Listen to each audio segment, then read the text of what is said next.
A paz de Cristo, queridos, com alegria e satisfação, mais uma vez nós estamos aqui no nosso canal para trazer aos professores, alunos e amantes das Escrituras subsídios da Palavra de Deus.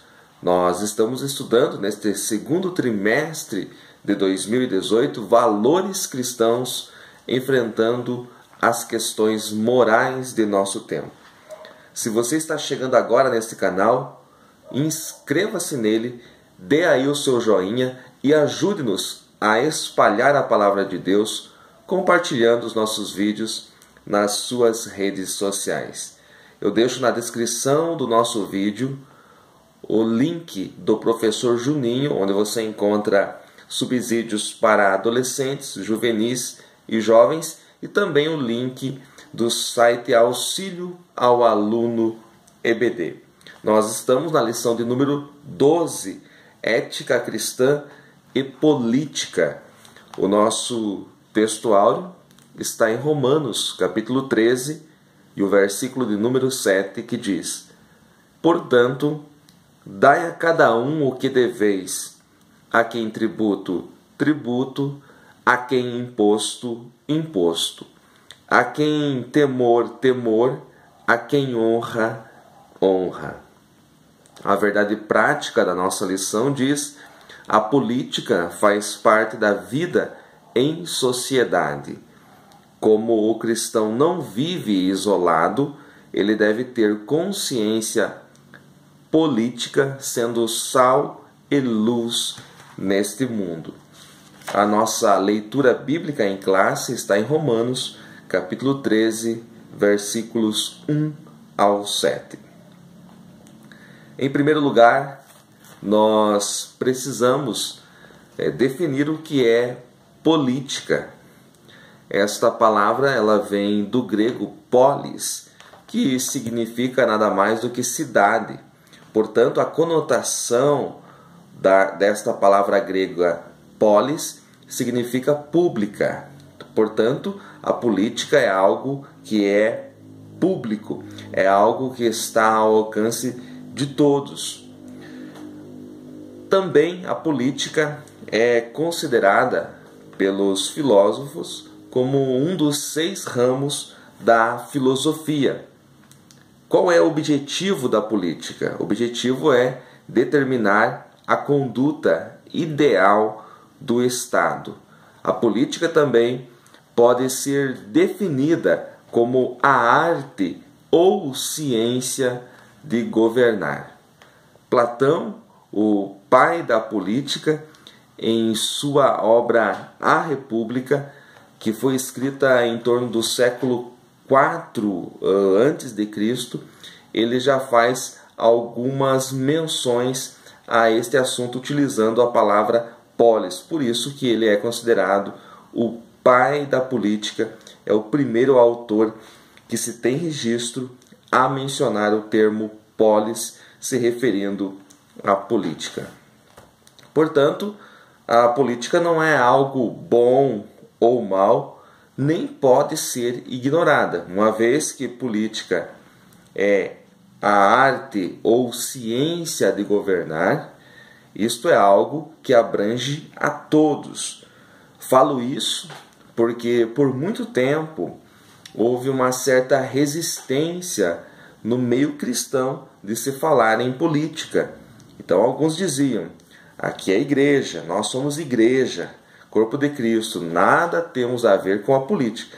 Isto é uma ignorância, porque todos nós estamos nesta terra e somos cidadãos de um país, portanto, estamos debaixo de leis. Leis estas que são feitas por aqueles que exercem os cargos políticos. Por isso que digo que a política não é algo bom ou mal e nem pode ser ignorada. Nós precisamos aprender a lidar com este assunto.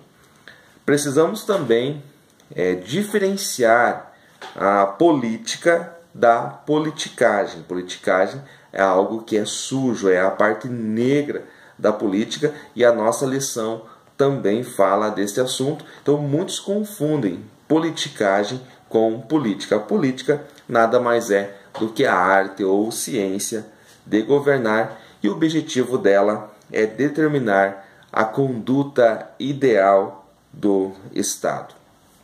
Portanto, através de políticas públicas, o Estado deve garantir, através dela, uma vida digna aos seus cidadãos. Como era a reação dos cristãos na Bíblia, por exemplo, na igreja primitiva? Apesar de serem submissos ao Estado, os cristãos eles faziam uma distinção entre a igreja e o Estado. Eles sempre reconheciam o poder que Roma exercia sobre toda a Judéia, sobre toda a Palestina, mas eles tinham uma noção clara de que igreja é igreja, Estado é Estado. Todavia, mesmo eles sendo cristãos, eles estavam debaixo das leis do Estado. Isto durou não muito tempo. No ano 313, quando Constantino uniu a igreja ao Estado, isto mudou totalmente. Até Constantino, a igreja ela era perseguida. Então, a igreja era perseguida pelo Império Romano. Quando Constantino assumiu o poder desse império, ele anexou a igreja ao Estado juntamente com Licínio, e houve aí sim uma junção entre igreja e Estado e tornaram-se uma só.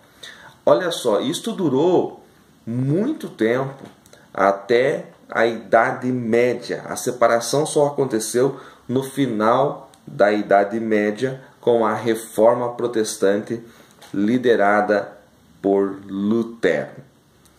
Aqui no Brasil, a Constituição, a nossa Constituição, ela determina o modelo de Estado laico, ou seja, não vinculado à religião secular. Todos têm a liberdade de exercerem a religião que quiserem, mas o Estado não determina. Então, isso significa Estado laico. Há uma certa liberdade, porém, isto não quer dizer que o Estado é ateu, mas sim que o Estado tem as suas crenças.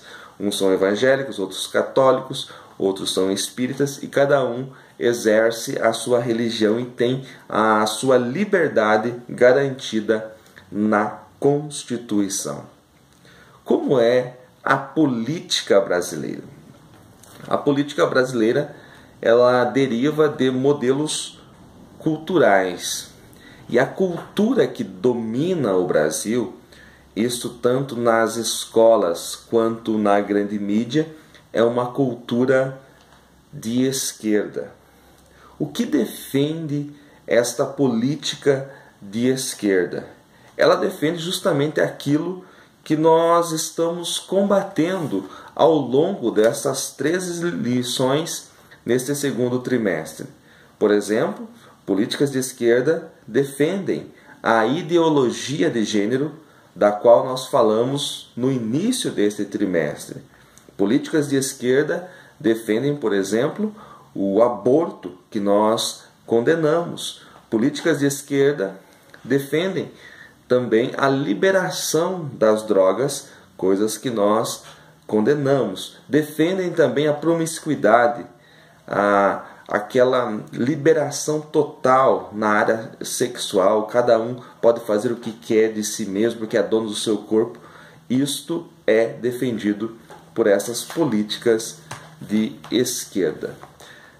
Talvez você esteja me assistindo e perguntando: mas professor Márcio, eu não tenho noção nenhuma de esquerda, o que é política de esquerda, o que é direita, o que é centro. Então deixa só eu abrir aqui um parêntese para falar a respeito do que são políticas de esquerda e de direita. Não vamos falar a respeito do centro. Mas esquerda é uma ideologia política que defende um governo grande e forte para garantir o bem das pessoas, controlando empresas e cobrando altos impostos. Quando eu coloquei aqui controlando empresas, também essa política de esquerda deseja controlar o dinheiro, a vida do cidadão. Por outro lado, a política de direita ela tem uma menor participação do governo na sociedade e uma maior responsabilidade individual, menores impostos e também uma menor regulamentação. Então, a responsabilidade do indivíduo é exaltada nas políticas de direita. A política de esquerda quase sempre é liberal. E eles vêm com esse discurso liberal em nome do respeito à liberdade cívica, econômica e também da consciência. Já as políticas de direita, elas são conservadoras. Então, ser conservador é aquele que tem um pensamento político que defende a manutenção das instituições sociais tradicionais, como a organização do Estado, a hierarquia e também a base familiar tradicional, entre outras. É necessário nós entendermos que o nosso país ele vem há muitos anos sendo dominado não somente por partidos de esquerda, mas também por uma cultura de esquerda. Nós tivemos aí 4 mandatos, de um partido de esquerda e antes destes 4 mandatos também, novamente, outros 2 mandatos de partidos de esquerda, porque as pessoas têm uma concepção errônea.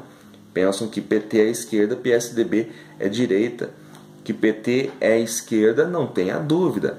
Mas o PSDB também é um partido de centro-esquerda que parte para a esquerda, é uma esquerda um pouco diferenciada aí, mas também é esquerda, eles não têm nada de direita e muitos pensam que funciona desta maneira. Então, o objetivo dessas políticas é implementar o socialismo. E aí nós precisamos também entender um pouquinho mais a respeito de socialismo e comunismo. O socialismo, que é o que se tenta implantar no Brasil, é um passo que antecede o comunismo. O socialismo, ele procura a igualdade entre os membros da sociedade. Também bens de produção são, ao mesmo tempo, bens coletivos. O principal propagador do socialismo é o alemão Karl Marx e é ele que todos os socialistas seguem. O que pregava, o que ensinava Marx? Marx ensinava a sociedade como uma grande luta de classes. Então, a classe que detém o poder, ela oprime a classe trabalhadora, ou seja, os patrões, a burguesia, eles oprimem o proletariado de maneira que há uma guerra constante. Era desta maneira que Marx entendia a sociedade como uma tremenda luta de classes. E é isto que nós vemos no Brasil hoje, quando a atual política coloca uma luta de classes, nem sempre com relação à classe trabalhadora, mas muitas vezes cultural, branco contra negros, heterossexuais contra homossexuais. Eles sempre estão procurando colocar as classes sociais numa posição de confronto. Então a solução que Marx dava era acabar com o capitalismo, com a detenção do poder nas mãos de uns e dividir isso de maneira que fosse implementado o socialismo. O socialismo, se ele for colocado até o fim, ele vai culminar no comunismo. Um exemplo de socialismo sendo implantado é o que nós temos aqui na América do Sul, o país vizinho, a Venezuela, que sendo dominada por esta política, vem aos poucos se acabando. É triste a realidade que se vive na Venezuela. É só você procurar aí na internet, nos noticiários. A população padece, geme. Muitos estão atravessando a fronteira e vindo para o Brasil porque não suportam mais o jugo desse socialismo que já foi implementado há anos na Venezuela por Hugo Chávez e que é mantido pelo seu sucessor Maduro. Agora, o comunismo já é um estágio mais avançado. No comunismo, a sociedade vive sem classe, porque o socialismo já acabou com todas as classes e nivelou a todos. Os meios de produção no comunismo e outros bens pertencem totalmente ao governo. Ah, você tem a sua empresa? Tem hoje no capitalismo. Aos poucos o socialismo vai mudando isso, através de uma carga tributária imensa, até que todas as unidades de produção passam ao governo, e aí já é o estágio do comunismo. No comunismo, tudo é dividido igualmente entre todos, e o comunismo ele iguala a todos. Agora preste atenção, mas ele não iguala a todos no alto, ele iguala a todos por baixo. As pessoas perdem tudo e quando já estão passando fome por não ter o que comer, aí eles atingiram o nível máximo de comunismo. Então o comunismo realmente, conforme eles pregam, eles igualam a todos, mas eles igualam a todos no nível máximo de pobreza. Esta é a realidade. O Brasil sofre, e sofre muito, porque não só a política, como a cultura, como a mídia, como as escolas são dominadas pela esquerda. Para explicar isto melhor e encerrar também esta pré-aula, eu preciso lhe falar de um nome que talvez seja pouco conhecido, chamado Antônio Gramsci. Antônio Gramsci foi um filósofo marxista italiano. Então ele leu os escritos de Marx e ele ampliou, ele trouxe uma nova visão. O que Antônio Gramsci pregava era a revolução, mas não com armas, e sim cultural. Ele foi preso na Itália e na prisão ele escreveu muitos livros que são conhecidos como livros do cárcere, e esses livros foram disseminados pelo mundo, inclusive no Brasil. Chegou na década de 70 e desde esse tempo eles vêm sendo disseminados principalmente nas universidades. Gramsci dizia, não adianta você tentar implementar o socialismo apenas recebendo votos, se garantindo através do voto, porque você pode não vencer a eleição, mas você também não adianta você tentar implementar o socialismo na base da força, das armas, mas você deve, na verdade, implementá-lo utilizando as questões culturais, entrando aos poucos nas escolas, nas creches, nas comunidades, no rádio, na TV, até que todos se tornem socialistas sem saber. O objetivo principal de Antônio Gramsci é que todos se tornassem socialistas sem sequer saberem que existiu o socialismo. O desejo dele era que todos seguissem o socialismo como se recebesse uma ordem divina, como se ouvissem uma voz que eles não sabiam de onde vinha, mas eles seguissem aquilo cegamente. E é isto que acontece no Brasil desde que os ensinos de Antônio Gramsci há muitos anos foram implementados, inclusive no MEC. Inclusive, o órgão máximo da educação brasileira propaga os ensinos de Antônio Gramsci. O que falar então das universidades? Nas universidades, o nome mais citado é deste italiano chamado Antônio Gramsci, que prega a revolução cultural. Ele fala assim, prepare as pessoas para que elas aceitem a verdade. O que nós vimos no Brasil há não muito tempo, eu creio que foi no ano de 2017, aquela exposição de arte que muitos ficaram chocados, onde envolvia um homem nu e crianças.